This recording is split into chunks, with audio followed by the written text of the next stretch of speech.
In a cozy little workshop, the warm glow of candlelight flickers over wooden toys, tools, and carvings.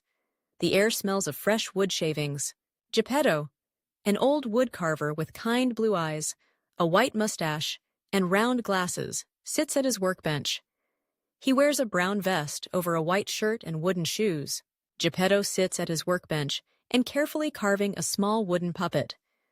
He gently shaves the wood with a carving knife, smoothing out its round face. His wrinkled hands work skillfully, shaping the puppet's tiny nose and painted blue eyes. He pauses, smiling proudly at his creation.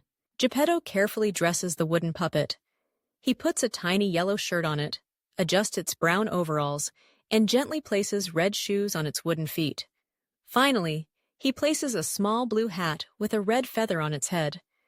He holds up the puppet, admiring his work. That night, Geppetto gazes at the twinkling stars. With his hands clasped, he whispers, "I wish you were a real boy." A soft breeze rustles the curtains, carrying his wish into the night. The workshop is silent under the soft glow of the moon. Shadows stretch across the walls, and the candlelight flickers gently. A beautiful fairy appears, floating in the air. She wears a shimmering blue gown, and her golden hair glows softly. She holds a silver wand that sparkles with magic. With a gentle smile, the blue fairy waves her wand. A trail of golden sparkles floats through the air, swirling around the wooden puppet lying on the workbench. Pinocchio, the wooden puppet, lies motionless on the workbench. His small wooden arms and legs are still, and his painted blue eyes stare blankly. Suddenly, his wooden fingers twitch. His legs wiggle, and blink! His painted eyes open wide.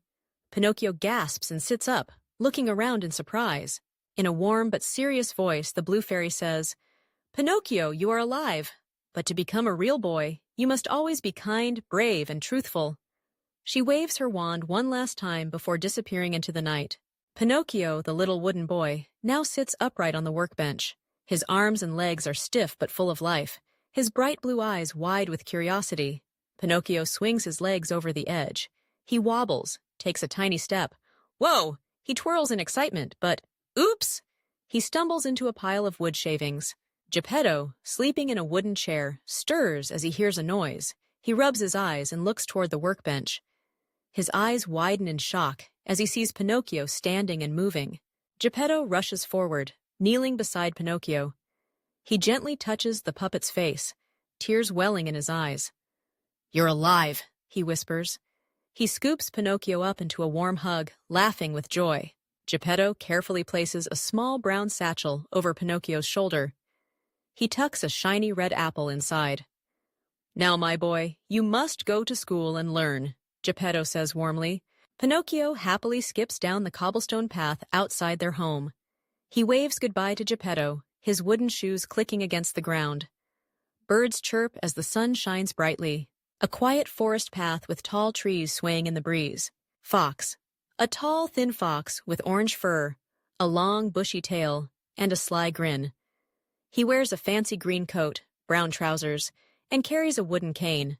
Cat. A short, plump cat with gray fur, a round belly, and a mischievous twinkle in his yellow eyes. He wears a patched-up brown coat and a small hat. The fox and cat step out from behind a tree. The fox twirls his cane and smirks. "Where are you going, little wooden boy?" he asks smoothly.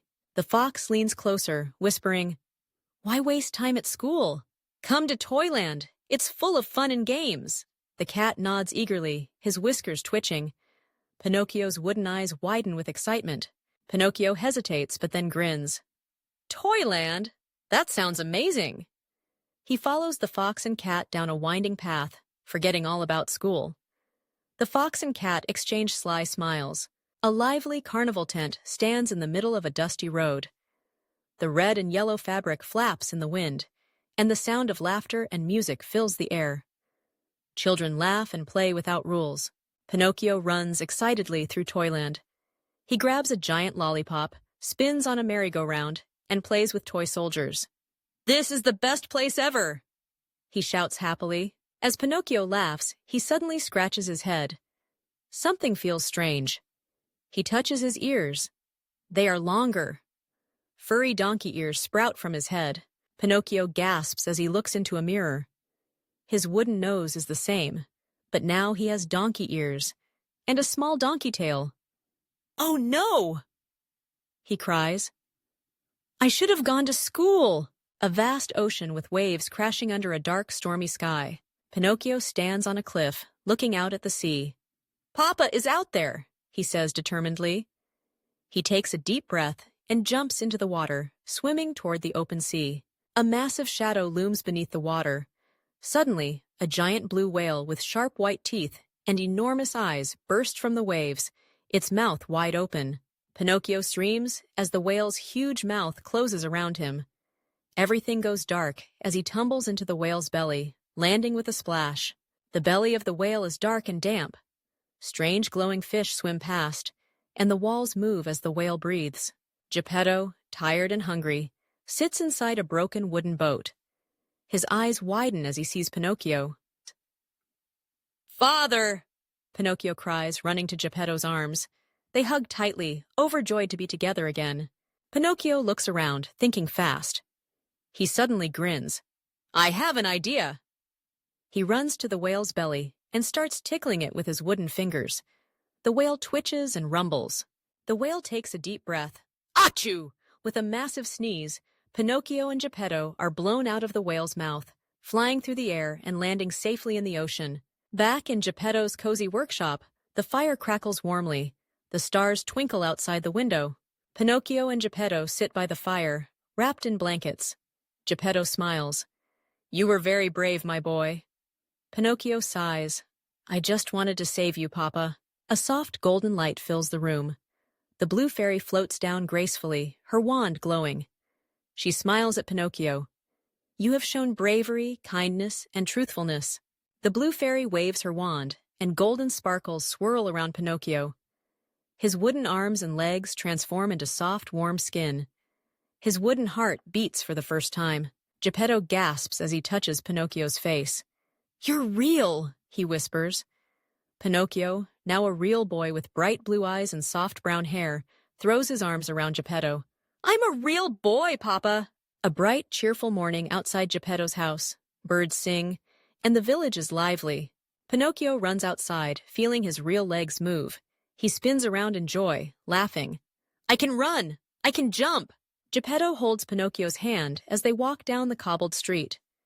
"You are my greatest gift," Geppetto says warmly. Pinocchio smiles.